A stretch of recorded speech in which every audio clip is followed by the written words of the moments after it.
अच्छा, एक सवाल है। क्या रोजमर्रा की वो छोटी-छोटी आदतें, मतलब वो काम जो हम लगभग बिना सोचे समझे करते हैं, क्या वो सच में हमारी जिंदगी में कोई बड़ा बदलाव ला सकती हैं? आज हम इसी सवाल की गहराई में उतर रहे हैं। देखिए, हमारे पास आज जानकारी का स्रोत थोड़ा अलग है। ये असल में जेम्स क्लियर की जो मशहूर किताब है एटॉमिक हैबिट्स, उसका हिंदी और उर्दू दर्शकों के लिए एक सारांश बनाने का अनुरोध है। और दिलचस्प बात यह है कि ये अनुरोध इस बात पर जोर देता है कि कैसे ये छोटी आदतें हमारे जिंदगी में सही मायनों में स्वतंत्रता ला सकती हैं, कैसे वो हमें सफलता दिला सकती हैं और एक गहरा परिवर्तन, एक ट्रांसफॉर्मेशन ला सकती हैं। तो चलिए, इसी नजरिए से एटॉमिक हैबिट्स के जो मूल विचार हैं उनको खंगालते हैं।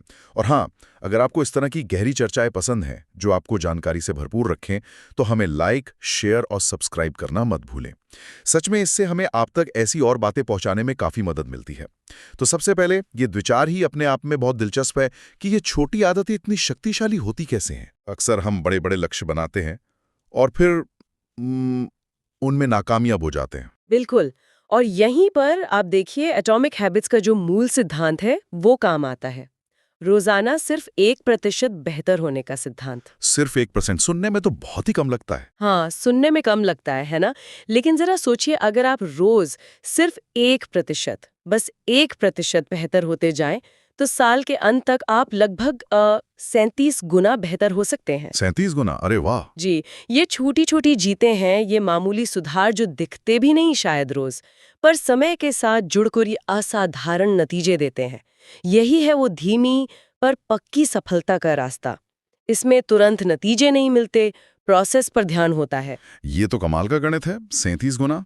लेकिन फिर सवाल ये उठता है कि इन छोटी फायदेमंद आदतों को बनाया कैसे जाए? मतलब कोई तरीका है इसका? हाँ हाँ, बिल्कुल। किताब इसके लिए व्यवहार परिवर्तन के 4 नियम बताती है। Four laws of behaviour change. पहला, आदत को जाहिर बनाए, मतलब ऑब्वियस। उसके लिए कोई स्पष्ट संकेत या क्यू सेट करें। क्यों? मतलब कोई इशारा? हाँ, इशारा। दूसरा, उसे आकर्षक बनाए, अट्रैक्टिव।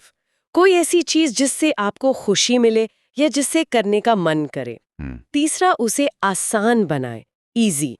इसमें वो 2 मिनट वाला नियम बहुत काम का है। 2 मिनट का नियम? हम्म वो क्या है? कि कोई भी नई आदत शुरू करनी हो तो बस 2 मिनट के लिए करें, बस शुरुआत करें। और चौथा, उसे संतोषजनक बनाएं, सेटिस्फाइंग। मतलब आदत पूरी करने पर खुद को तुरंत कोई छोटा सा इनाम दें। ये 4 नियम तो सुनने में बहुत ही प्रैक्टिकल लग रहे हैं। और वो आसान बनाने वाली बात खास तौर पर मतलब ध्यान खींचती है। इसका मतलब बड़ी छलांग लगाने की जरूरत नहीं है शुरू में। बिल्कुल नहीं, बिल्कुल नहीं। जैसे एक तकनीक है हैबिट स्टैकिंग।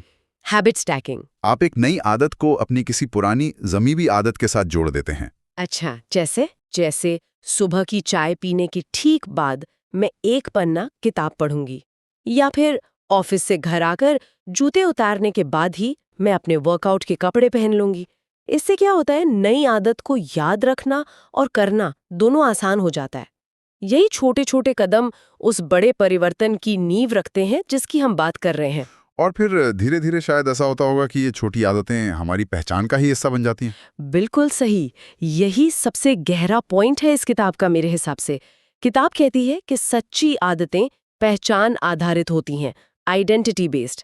लक्ष्य सिर्फ कोई काम करना नहीं होता, बल्कि वैसा इंसान बनना होता है जो वो काम स्वाभाविक रूप से करता है। मतलब लक्ष्य सिर्फ रोज दौड़ना नहीं, बल्कि एक धावक बनना है, एक रनर बनना है। जब आपकी आदतें आपकी पहचान से जुड़ जाती है ना, तो उन्हें छोड़ना बहुत मुश्किल हो जाता है। और यहीं से असली स्वतंत्रता महसूस होती है। आप आदतों के गुलाम नहीं रहते, बल्कि अपनी मर्जी के मालिक बनते हैं। वाह, ये तो वाकई सोचने वाली बात है। पहचान का आदत से जुड़ जाना। अच्छा, इस पर सोचते हुए एक सवाल मन में आ रहा है, शायद सुनने वालों के लिए भी। क्या उनकी जिंदगी में कोई ऐसी छोटी सी आदत रही है जिसने अनजाने में ही सही पर बड़ा फर्क पैदा किया हो? इस पर जरूर सोचिएगा।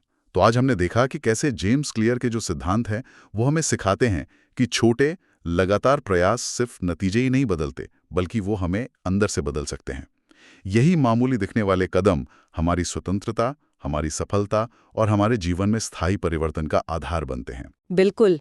जैसा कि किताब का एक बहुत अहम विचार है कि आपको अपने लक्ष्यों के स्तर तक उठने की जरूरत नहीं है, आपको अपने सिस्टम के स्तर तक गिरने की जरूरत है। सिस्टम के स्तर तक गिरना, इसका क्या मतलब हुआ? इसका मतलब है कि बड़े बड़े लक्ष्यों से ज़्यादा ज़रूरी है एक अच्छा सिस्टम बनाना, अच्छी आदतों का एक ढांचा तैयार करना जो आपको उन लक्ष्यों तक ले जाए। सिस्टम पर फोकस करना है। और अंत में एक सवाल हम सबके लिए छोड़ जाते हैं। अगर आज, सिर्फ आज, आपको केवल एक छोटी सी आदत को अपनाना हो या बदलना हो जिससे आपकी जिंदगी में एक बड़ा परिवर्तन आ सके, तो वो कौन सी आदत होगी?